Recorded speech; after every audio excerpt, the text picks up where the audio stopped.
GoTo, GoTo, GoTo. Yang ditunggu-tunggu akhirnya akan datang juga, di mana GoTo akan segera melantai di Bursa Efek Indonesia. Beberapa bulan yang lalu saya udah sempat buatkan analisa tentang persiapan kita nih ketika nanti GoTo ini akan IPO. Jadi kita coba banding-bandingkan dari kompetitor, dari Shopee, kemudian dari Amazon, dari Alibaba. Dan ya, hal ini akan kita lihat laporan keuangannya karena prospektusnya sudah ada dan kita akan lihat. Jadi di video ini saya nggak akan ngejelasin tentang company profile dari GoTo itu apa. Tentu kalian sudah aware GoTo gitu ya. Dan kalau teman-teman mau belajar, teman-teman bisa nonton aja video public expose yang sudah diupload di channelnya Gojek, Tokopedia, dan GoPay gitu ya. Teman-teman bisa melihat public expose-nya, melihat pemaparan bisnisnya, profil-profil direksinya gitu ya. Dan kemudian tata cara IPO semuanya ada di situ dan saya nggak akan nyentuh ke area tersebut. Tapi di video ini saya akan coba kasih pemaparan tentang kurang lebih ada 5 poin yang menurut saya menarik yang saya temukan dari prospektus dan laporan keuangannya GoTo. Jadi prospektus yang di-upload di IDX itu halamannya ada 967 halaman. Ya, ini banyak banget dan saya mencoba merangkum dan saya akan bagikan kurang lebih ada 5 poin yang menarik yang akan saya bagikan di video kali ini. Semoga dengan 5 poin ini teman-teman bisa mendapatkan insight yang baru tentang GoTo. So, tanpa berlama-lama lagi langsung aja kita mulai ke pembahasannya. Bahasan yang pertama kita ambil dari income statement. Ini adalah income statement yang dirilis sama GoTo, itu periodenya 7 bulan selama tahun 2021. Nah, kita fokusin ke 7 bulannya aja ya, dimana saya ingin ngajak teman-teman untuk memahami apa sih komponen dari pendapatannya si GoTo. Kalau teman-teman lihat pada bagian rugi tahun berjalan, kerugian GoTo selama tahun 2021 selama 7 bulan itu 8,1 triliun ruginya. Padahal pendapatannya si GoTo itu cuma 2,5 triliun. Nah, sebenarnya pendapatan 2,5 triliun ini juga bukan suatu angka yang besar bagi sebuah perusahaan. Kalau teman-teman misalnya lihat ICBP, pendapatannya jadi 50 triliun, BCA 80 triliun, Astra bahkan itu pendapatannya 230 triliun. Nah, GoTo kok cuma 2,5 triliun? Nah, padahal katanya transaksi yang terjadi di ekosistemnya GoTo ini nilainya bisa ratusan triliun. Tapi yang tercatat hanya 2,5 triliun aja. Nah, kenapa? Sekarang saya akan coba ajak teman-teman untuk memahaminya. Nah, untuk memahaminya kita akan lihat ke bagian catatan kakinya. Ya, teman-teman bisa cek ke bagian segmen operasinya dan kemudian ke bagian prospektusnya. Ini banyak sekali angkanya ya teman-teman ya, tapi saya akan coba buat secara lebih sederhana, saya akan rangkumkan menjadi seperti ini. Oke, saya jelaskan terlebih dahulu ya, di mana GoTo ini punya 3 segmen usaha dan kita akan melihat segmen per segmen.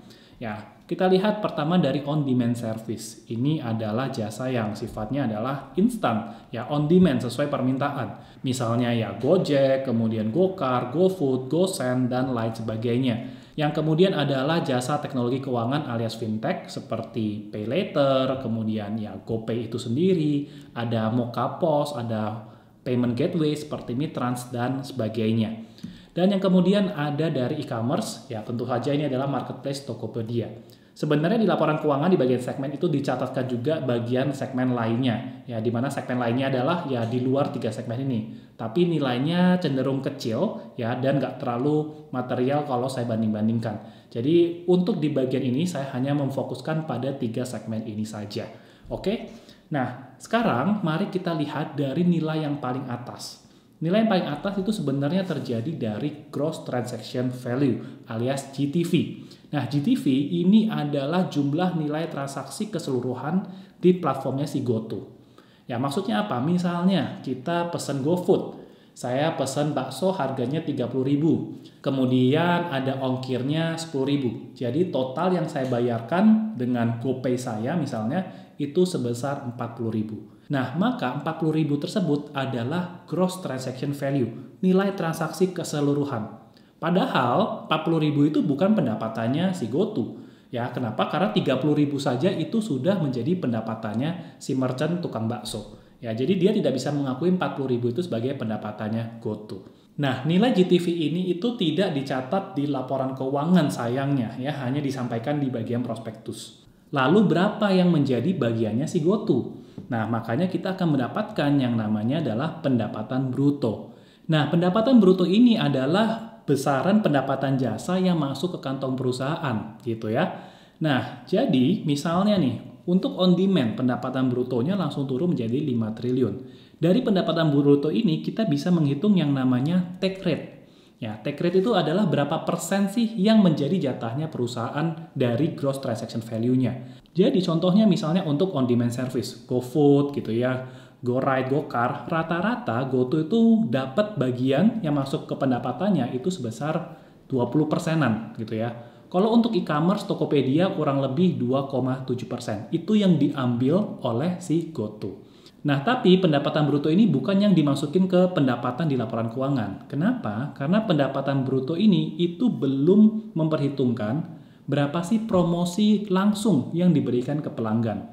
Misalnya ada cashback, ada diskon, ada potongan ini itu yang sifatnya ini adalah promosi langsung ke customer. Nah, maka dari pendapatan bruto ini kemudian dikurangin dulu dengan promosi ke pelanggan. Ya, ini promosi yang sifatnya langsung ke pelanggan. Contohnya tadi ada cashback, diskon, dan potongan yang lainnya. Nah, maka dari pendapatan bruto dikurangin promosi ke pelanggan, baru kita mendapatkan pendapatan bersih. Nah, jadi ini adalah nilai pendapatan yang masuk ke kantong perusahaan setelah dipotong promosi langsung ke pelanggan. Dan angka ini yang dicatat pada pendapatan pada bagian income statement. Nah, dari angka pendapatan bersih ini, maka kita bisa menghitung nih, berapa sih persentase pendapatan bersih yang bisa diambil oleh GoTo dari total nilai transaksi, dari GTV-nya. Maka kalau on demand service, ya GoTo itu rata-rata mengambil 6,3% setiap layanan. Jadi kalau kita next time gitu ya, beli GoFood gitu ya, nilainya 100.000, maka kurang lebih ya 6.300 lah yang sebenarnya menjadi pendapatannya si GoTo. Ya kalau kita transaksi di Tokopedia gitu ya, nilai transaksi totalnya 100.000, maka sebenarnya yang masuk ke kantong GoTo itu kurang lebih cuma 1,3% alias 1.300-an. Ya, ini secara on average. Nah, dari pendapatan bersih ini ya, kemudian baru dikurangi dengan beban-beban per segmen ya, beban operasional, baru kita mendapatkan hasil segmennya. Nah, kalau teman-teman lihat di sini, maka ya semua segmen ini kondisinya masih merugi. Nah, sebagai catatan teman-teman, yang ada pada laporan keuangan GoTo, ya, yang periode 7 bulan yang ada di prospektus, e-commerce-nya ini itu baru mencakup 2,5 bulan. Kenapa? Karena Gojek dan Tokopedia itu baru merge secara efektif itu per Mei 2021. Dan ini laporan keuangan periode bulan Juli, jadi baru 2,5 bulan. Nah, jadi dari ketiga segmen bisnis ini itu masing-masing memang punya karakteristik yang berbeda-beda. E-commerce secara GTV itu lebih besar, ya fintech juga secara GTV bisa lebih besar. Tapi secara take rate, pendapatan yang bisa masuk ke perusahaan itu sebenarnya paling besar datangnya dari on-demand service, alias dari layanan Gojek, GoCar, GoFood, dan sebagainya. Nah, jadi kalau teman-teman perhatikan di sini, di setiap segmen, ya pendapatan bersihnya itu belum bisa mengcover beban-beban per segmennya. Ya, beban-beban per segmen ini apa isinya? Misalnya adalah cost of revenue, beban pokoknya, kemudian beban umum dan administrasi, beban marketing yang lainnya. Nah, intinya adalah beban-beban yang lainnya. Dan setiap segmen itu masih jauh sekali supaya pendapatannya itu bisa lebih besar setidaknya dari bebannya. Ya, jangankan pendapatan bersihnya, pendapatan brutonya aja itu juga belum bisa melebihi dari beban per segmennya. Jadi misalnya kalau tidak ada promosi ke pelanggan sama sekali dan layanan GoTo ini masih demand-nya masih setinggi saat ini, tetap saja masih belum bisa untung. Ya, karena beban per segmennya saja itu lebih besar daripada pendapatan brutonya. Nah, itu yang bisa saya ambil dari income statement-nya GoTo ini. Dan kalau teman-teman coba lihat juga ke bagian proyeksinya, di mana proyeksi ini dibuat oleh Indo Premier, ya, dan GoTo diproyeksikan sampai 3 tahun mendatang, sampai 2024, itu kondisinya masih merugi. Ya, jadi kalau kondisinya merugi seperti ini, di mana kerugiannya itu mencapai 20 triliun, 30 triliun, maka ya agak ngeri-ngeri sedap sebenarnya kondisi perusahaan ini. Sampai kapan mereka bisa bertahan di tengah-tengah kerugian mereka seperti ini. Ya, jadi kalau melihat dari earnings-nya saja memang cukup mengkhawatirkan menurut saya. Kita lanjut deh untuk poin yang kedua, yaitu kita mau melihat dari segi balance sheet, dari segi asetnya. Nah, kalau teman-teman perhatikan, jumlah aset dari 2020 ke 2021 itu melonjak sangat banyak sekali, ya hampir 5 kali lipat. Dari 30 triliun tiba-tiba lompat jadi 148 triliun. Nah, kenapa? Kalau kita perhatikan pada kondisi aset 2021, sebenarnya komposisi paling besar itu datangnya 63% dari goodwill. Goodwill-nya sendiri itu 93 triliun. Porsi terbesar kedua itu dari cash 20 triliun dan aset tak berwujud itu 9% alias sekitar 13 triliun. Kalau aset tak berwujud itu isinya misalnya software, perangkat lunak gitu ya, kemudian merek, izin usaha dan lain sebagainya. Ya, kalau cash ya otomatis sudah pasti ya cash. Dan yang terakhir ini adalah goodwill, porsi yang paling besar. Nah, goodwill ini apa dan kenapa nilainya ini besar sekali 93 triliun?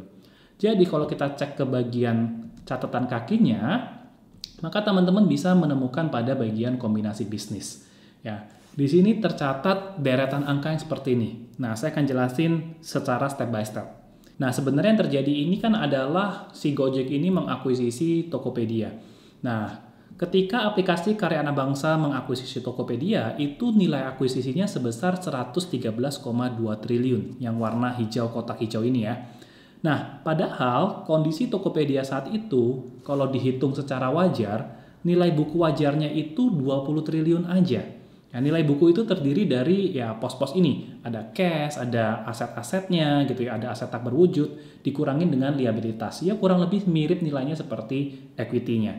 Nah, jadi kan ada selisih nih antara nilai akuisisi dan nilai bukunya. Nah, selisih inilah yang menjadi goodwill, ya pencatatan goodwill. Selisih antara nilai akuisisi dikurangin dengan nilai bukunya. Alias, pada saat mereka merger, Gojek ini membeli Tokopedia ini kurang lebih 5,6 kali dari harga bukunya. Nah, jadi hal inilah yang membuat kenapa nilai asetnya GoTo ini tiba-tiba jadi besar. Ya, karena ada goodwill yang nilainya besar sekali ini juga. Nah, di poin berikutnya, saya mau ngajak teman-teman untuk melihat ke bagian equity-nya. Nah, ini adalah kondisi ekuitasnya ya. Total ekuitasnya itu ada 130 triliun sebelum kepentingan non-pengendali. Akan tetapi, kalau teman-teman perhatikan di sini, bagian yang paling besar itu datangnya bukan dari retained earnings, ya, tapi dari tambahan modal di setor yang nilainya 179 triliun. Jadi selama GoTo berdiri, ya, dari Gojek pertama kali sampai jadi GoTo sekarang, total dana yang sudah disuntik ke GoTo itu nilainya 179 triliun. Wow, mind blown banget, ini nilainya gede banget. Dan selama Gojek ada dari pertama kali sampai sekarang jadi GoTo, sebenarnya perusahaan ini sudah mengakumulasi kerugian, ya, itu sebesar 65 triliun. Jadi, kalau kita menghitung nih, misalnya dari equity ini kita kan sebenarnya bisa menghitung menjadi price to book value gitu ya. Dari 130 triliun ini kan akan ketambahan dana IPO dulu nih, ya kurang lebih nilainya 18 triliun kalau berhasil menjual di harga yang paling tinggi, di harga 346. Maka total equity-nya itu kan kurang lebih nanti naik jadi 148 triliun. Ya, dari 148 triliun ini kalau kita bagi dengan jumlah saham yang beredar, itu kita bisa hitung book value per share-nya. Ya, book value per share-nya itu 124. Maka ketika GoTo ini IPO di harga 346, PBV-nya itu 2,8 kali. PBV 2,8 kali ini juga seakan-akan terlihat murah. Kenapa? Karena kalau teman-teman bandingkan dengan ketika Gojek mengakuisisi Tokopedia aja, mereka itu kurang lebih membeli Tokopedia dengan nilai buku 5 kalian, ya 5,5 kali. Dan sedangkan sekarang GoTo, ya, di mana komponennya di dalamnya ada si Tokopedia itu dijual secara keseluruhan kurang lebih dengan PBV 2,8 kali. Jadi seakan-akan terlihat murah. Akan tapi ya, again, menurut saya PBV ini jadi nggak relevan juga. Kenapa? Karena ya earnings-nya saja negatif, return on equity-nya saja negatif, maka ketika tahun-tahun depan ketika diproyeksikan untuk merugi, ya lama-lama akan menggerus komponen return earnings-nya ini. Komponen akumulasi kerugiannya akan makin besar sehingga nilai equity-nya makin lama makin kecil. Ketika nilai equity makin lama makin kecil, otomatis PBV-nya jadi mahal. Ya, jadi menurut saya PBV di sini agak nggak terlalu relevan menurut saya.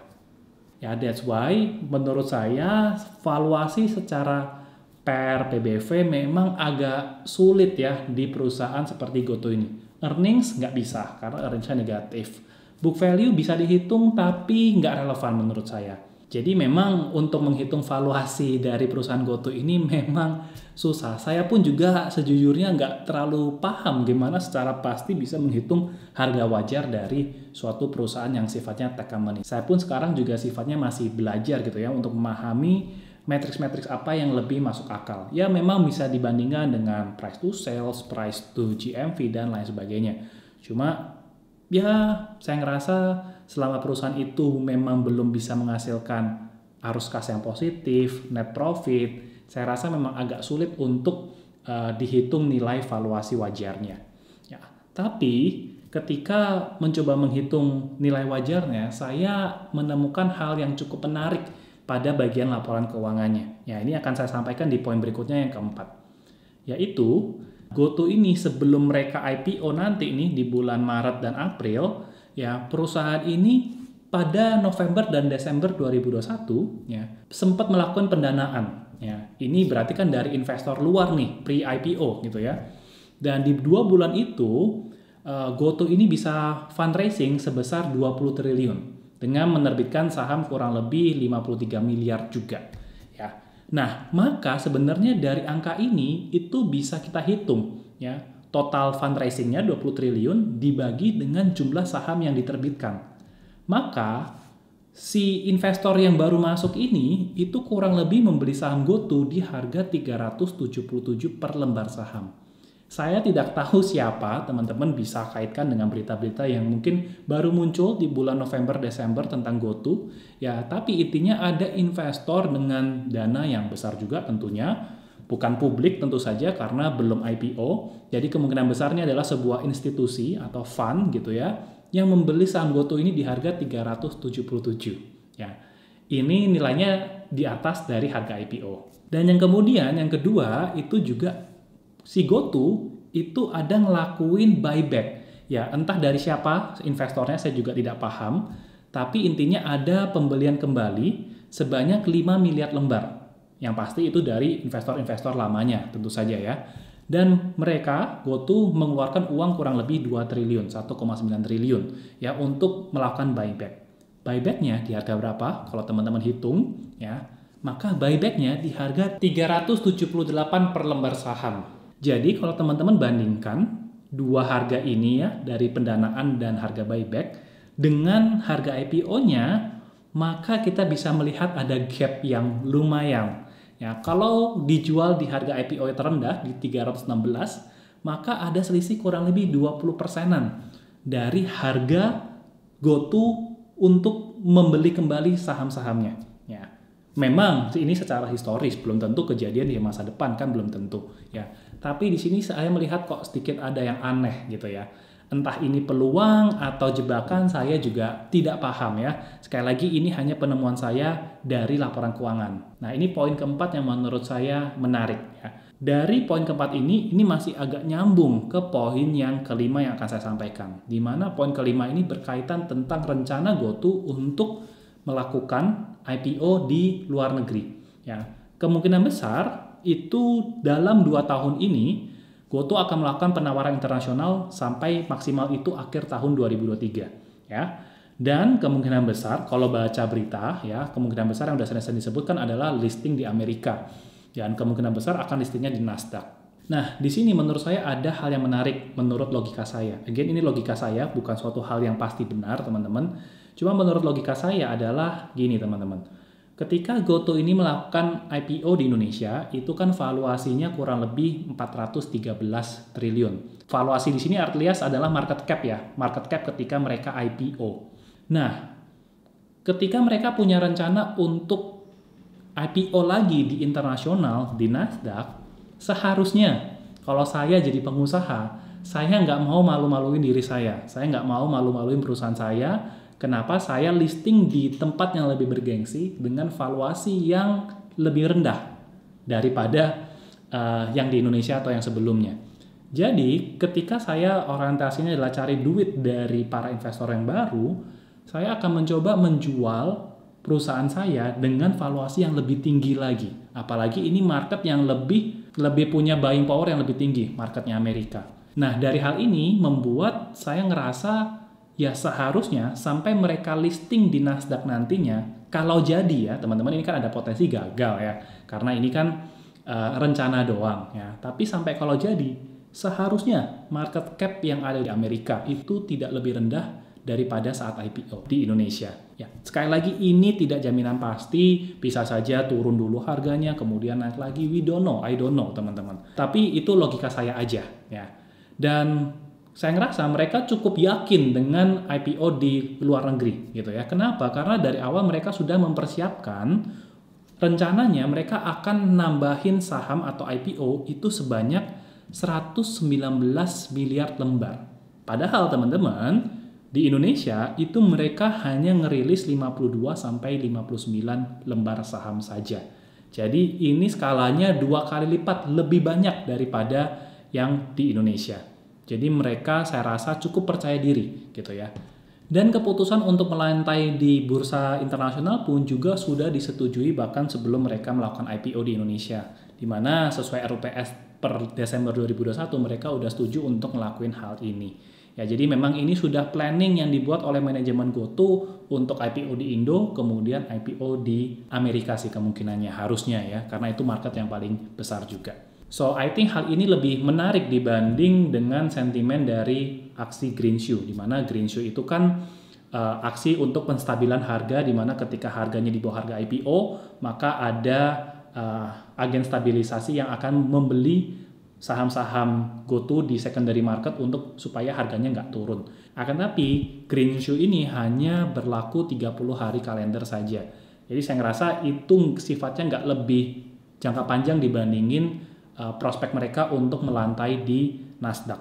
Ya, I think itu dari pendapat saya tentang prospektus dan laporan keuangan yang saya coba baca dari GoTo ini. Nah, jadi pertanyaannya menurut teman-teman, akankah GoTo ini melantai di Nasdaq dengan valuasi atau market cap yang lebih tinggi saat mereka IPO di Indonesia? Kalau ya, maka menurut saya ada peluang. Kalau teman-teman nggak yakin, ya ambil keputusan sesuai dengan keyakinan teman-teman. Nah, itu tadi dia penjelasan yang cukup panjang kayaknya ketika saya menjelaskan tentang prospektus dan laporan keuangan, tapi semoga teman-teman bisa mendapatkan insight yang baru ketika kalian menonton video saya. Nah, kalau saya sendiri ditanya beli saham GoTo nggak? Nah, kalau saya sendiri, saya memutuskan untuk membeli saham GoTo. Tapi dengan catatan, saya punya strateginya seperti ini. Di mana strategi saya bukan untuk yang jangka panjang secara jumlah uang yang besar. Ya, saya lebih berspekulasi secara jangka pendek saja gitu ya. Jadi saya akan ikut IPO-nya karena ya dibilang FOMO sih enggak gitu ya. Saya cuma pingin aja, memang saya suka juga megang saham. Jadi saya pingin aja punya saham GoTo di portfolio saya. Dan kalau teman-teman tahu, saya kan juga punya saham koleksian. Dimana ketika nanti saya beli IPO gitu ya, semoga nilainya lebih dari 10 juta yang saya dapatkan. Dan 10 juta saham GoTo itu akan saya keep untuk forever gitu ya, untuk selamanya. Ya, jadi itu hanya koleksian saya saja. Dan yang kedua, kalau ada lebih, saya strateginya akan lebih ke short term speculation aja. Di mana saya juga akan melindungi diri saya untuk minimal tidak rugi. Ya, maksudnya apa? Ketika nanti listing, kemudian buka dan harganya udah di atas harga IPO, maka saya akan membatasi ketika harganya turun di bawah harga IPO, mungkin saya akan lepas saja. Jadi intinya saya tidak akan rugi. Dan kalau harganya tidak turun-turun banyak, saya berencana untuk hold sampai mereka setidaknya listing di Nasdaq sesuai dengan analisa yang tadi. Ya, dan harganya juga masih rasional di kisaran 380-an sesuai dengan adanya transaksi yang dilakukan oleh Tokopedia dan investor yang baru. Jadi menurut saya kisaran di harga situ masih aman. Tapi again ya, tujuan saya adalah short term speculation dan saya tidak mau rugi. Kalau turun saya akan cut loss. Nah, intinya teman-teman, ketika teman-teman membeli saham IPO, teman-teman jangan sekedar FOMO. Ya, teman-teman tetap perlu pelajari bisnisnya, dan yang kemudian teman-teman juga harus tahu kapan rencana masuk dan kapan rencana keluar. Ya, jangan hanya berspekulasi tanpa tahu teman-teman aksinya mau ngapain.